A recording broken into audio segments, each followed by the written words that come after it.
Hello guys, দেখেন এই বট গাছটা কমপক্ষে ওই এলাকার লোকজন বলতেছে যে 60-70 বছরের উপরে হবে। অনেক বড় বট গাছ। এটা নাকি ভূতের আড্ডাখানা। দেখুন আপনাদেরকে আমি দেখাচ্ছি বট গাছটা। এটা নাকি ভূতের আড্ডাখানা।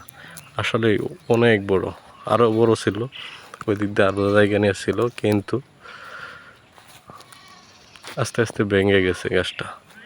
ওই যে দেখুন ভাঙ্গা ডালটা দেখাচ্ছি ভাঙ্গা ডালটা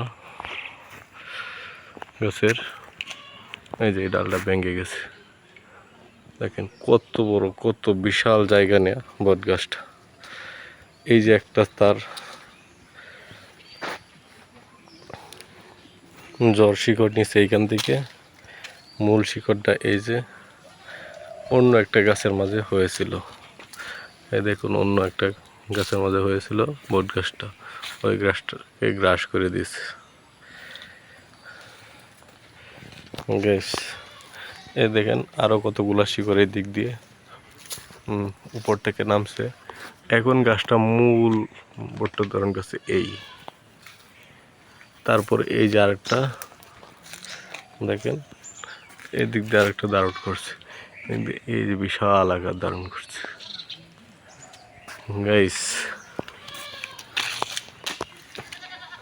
অনেক অনেক এরিয়া নিয়েছে, কমপক্ষে প্রায় 50 শতক জমির উপরে এই বট গাছটা।